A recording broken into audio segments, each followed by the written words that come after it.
July 31st, 1930. Zooming over the heads of the crowd gathered to watch the aerial circus, Dolly Madison, expert airwoman, climbs aloft to give an exhibition of her skill. Just 1 year ago today, Dolly's husband, a noted aviator and former Army pilot, was killed when his plane cracked up. If this thought is running through Dolly's mind, no one on the ground knows it. Not even her sister, Linda Graham, who kissed her and urged her to take the crowd's breath away as she climbed into the cockpit. Suddenly, the watchers hear the engine stop. They gaze up, expecting to see some new stunt. Then they gasp in terror. For one breathless moment, the ship seems to hang balanced in midair. Then it slides into a tailspin and falls to the ground with sickening speed. Before an ambulance can take the injured aviatrix off the flying field, Dolly breathes her last. Death has wiped out both members of the Madison family. But instead of ending our story, it has really begun it. Today's radio play, Jinx in July, is based on a most unusual story taken from the pages of next Sunday's issue of the American Weekly, the magazine distributed with all Hearst Sunday newspapers from coast to coast. July 31st, 1931. A huge tri-motor airliner stands warming up its engine before thundering off into the western sky.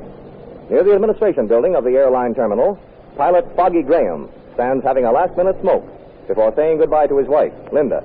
Well, won't be long before I'm back, Linda. Then we can have that little trip together. I know, Foggy. But couldn't they have asked somebody else to pilot this run? It's a dirty shame making you postpone your vacation at the last minute. Oh, that's the way things go sometimes, honey. You got to take it on the chin. You're an airliner pilot's wife, you know. Come on now, smile.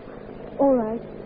Oh, it's an awful gray day. Oh, probably clear up when I get over the Rockies. But it won't bother me any if it doesn't. Say, how do you suppose I get the name Foggy if it weren't that I like soupy weather? Yes, and that's probably just why they picked you to take this plane out this morning. Well, they picked me, so let's stop fussing about it. What do you say, huh? I'm sorry, Foggy. Only I'm so disappointed at having our plans spoiled. I won't mention it again. There. Right. Now, what do you want me to bring you back from Frisco? Just one thing. Yeah, what? You. Seriously, what do you want me to bring back? Seriously. You. Oh, honey. Oh, what else besides me? Well, if you get a chance, you might take a look around Grant Avenue to see what's the latest kimono from the land of the rising sun. K.O.'s. Hey, I'll bring you back one that'll put your eyes out. I hope not. I want to be able to use them to see you with. Gee, you'd think we'd just been married to hear you. Want to know something? Yeah? I love you 10 times more right this minute than I did when I married you. At that time, I didn't think that was possible. You're a sweet kid, Linda. Oh, here comes Addie. I guess you got tired waiting in the car. Hi, Adelaide. Well, aren't you two lovebirds through billing and cooing? The plane will leave without you if you don't watch out, Foggy. I wish it would. Hey, don't wish that. Say, good flying jobs are scarce as hen's teeth this year. Hey, Graham, take her up.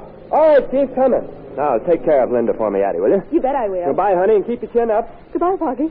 Hurry back, will you? I'll be so lonely without you. Yeah, me too. All right, boys, pull your chops. I'm coming. Foggy, don't go. Come back. Linda, what are you saying? He's got to go. Of course he has, Addie. How silly of me to call that. I hope nobody noticed.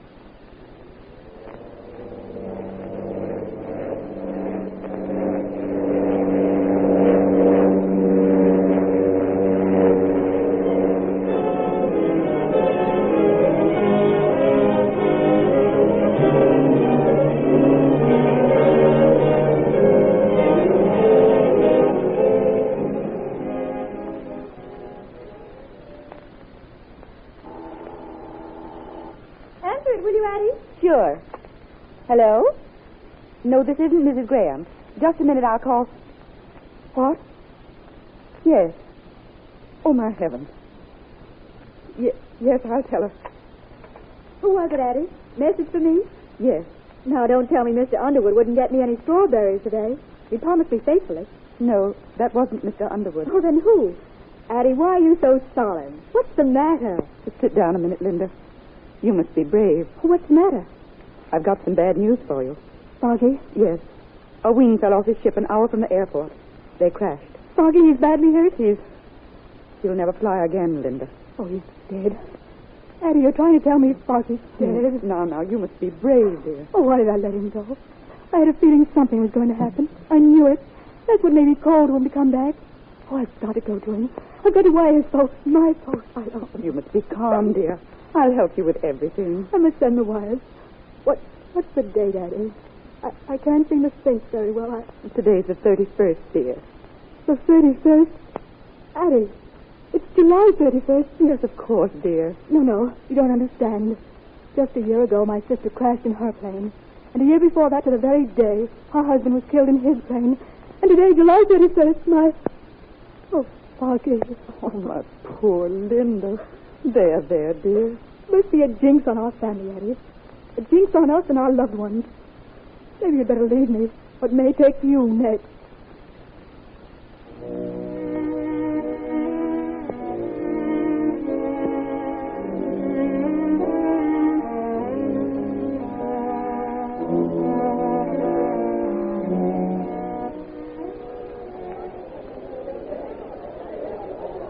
Well, at the end of the 8th lap, the cars are still in the same position. Number 5, the blue and white car, is still holding the lead. Number 5, that's Tommy Mack. He's from my hometown. He gave me these suits for today. See him, Linda? Yes. Oh, I guess he's a nice-looking chap, Addie. And his helmet and goggles hide him pretty much. Oh, wait till you meet him. Meet him? Sure thing. He asked me to bring you down to the pit after the races. Oh, look at Tommy. He's hugging the inside of the track and simply flying. He must be a wonderful driver. Oh, he sure is. He won all the races around our hometown. Look at that boy's hair. He's still holding his lead. You bet he is. Come on, Tommy. Come on, number 5. He can't hear you, Addie. Of course not. But I get so excited at these things. Oh, silly, isn't it? No, not at all. These auto races are terribly thrilling. Oh, it's just what you needed. Getting out and enjoying yourself. You've cooked yourself up for months. It isn't right for a pretty young girl like you. Forgive my calling it to mind again, Linda. But I'm sure Foggy wouldn't want you to act like that. You're right. He wouldn't.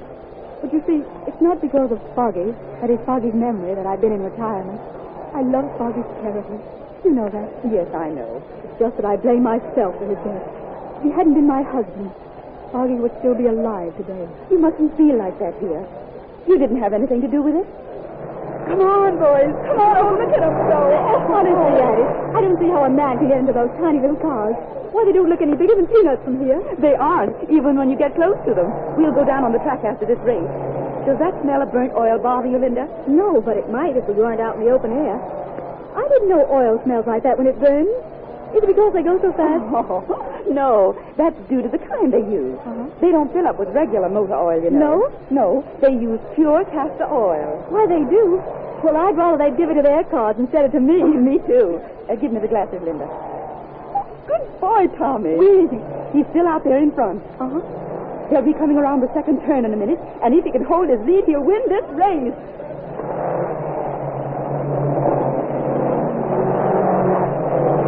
Number 5 wins. Number 5. The race was won by number 5, Tommy Mack, in a super special. Oh, I told you Tommy'd do it. Oh, wasn't that thrilling? Come on, Linda. Let's go down and congratulate him. We'll just get to his pit as he drives back. You go, Addie. I'll wait here for you. Oh, you'll do no such thing. You're coming along. I promised Tommy I'd bring you. Come on. Pardon me, Steve. Hey, that's a $7 hat. Excuse me. I'm sorry. Let me by. I'm a stripling, Dr. Roger. I blitz at the track. Oh, and the last time I give her the gun, and she choked her. Now, just a minute, Mac. Let's have one of you sitting behind the wheel. Okay, hold it.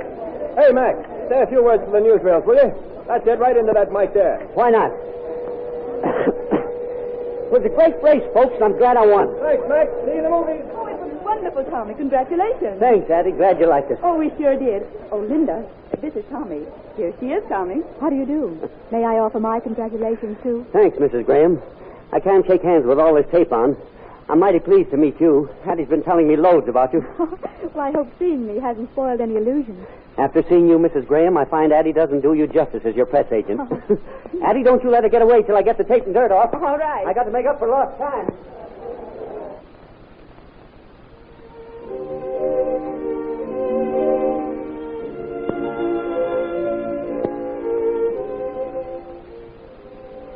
Why do you keep saying no, Linda? I've told you, Tommy. Oh, you told me some silly feeling you have that anyone you love will die. Well, it's happened 3 times before. 3 times and out. It's no joke, Tommy. Of course not. I don't mean to laugh at the tragedy that's come into your life, Linda.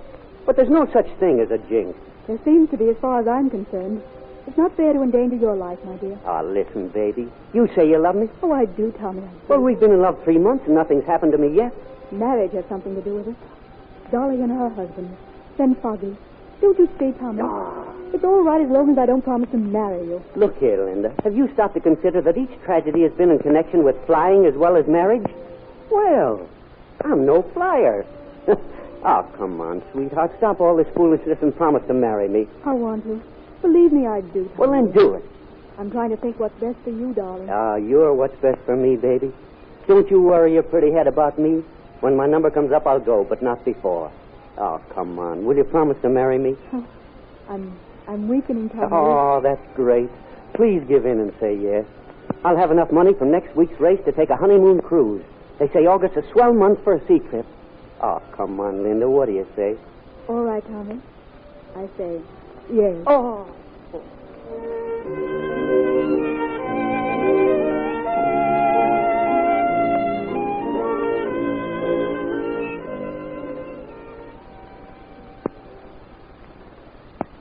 I think you were foolish not to go to the races, Linda. Believe me, if I could afford to go up to the track, I'd be there. Oh, I'm too nervous, Addie. Tommy understands.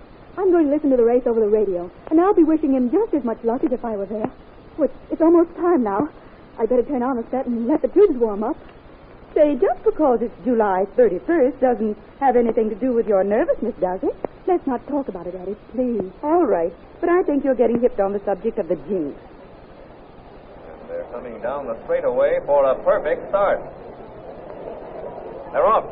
Tommy Mack in his blue and white super special takes the lead as usual. Attaboy, Tommy. Good luck, Tommy, darling. Come on, number 5. Now who's yelling for nothing? Oh, They're at the first turn now. Look out! There's a spill. Tommy Mack's blue and white car suddenly skidded. It leaped into the air and turned over. The driver's pinned under the car. It looks like the first fatality of the race, folks, although... Turn that radio back on, Maddie. I've got to know what's happened.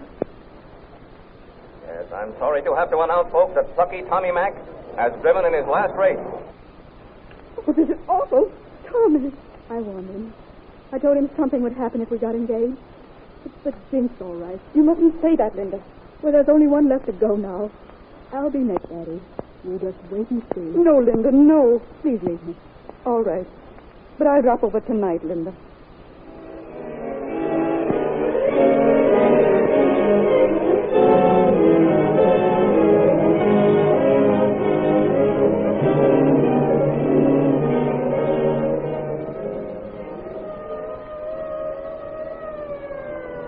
Stand back, everybody. Stand back now. Let me by, fireman. I've got to see if Linda's all right. Well, I don't know who Linda is, but nobody's going by this road. Why, the place is a roaring furnace. Linda's Mrs. Graham, the woman who lives in that house.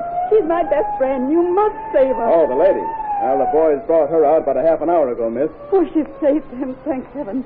Where is she? Over there, under that sheet. You mean she's... Yes, lady. God rest her soul. Although the flames hadn't got to her room yet, she was dead when the boys found her. Oh. The smoke had got her. Hey, get back under that rope. Linda. My poor Linda. Just like you said. She was gone. And there goes July.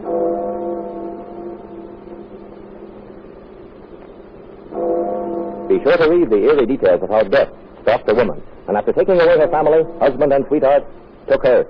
It will appear in next Sunday's issue of the American Weekly, the magazine distributed with all Hearst Sunday newspapers from coast to coast. You will find it under the title, The Strange Death Jinx. And now we turn the microphone over to your own announcer.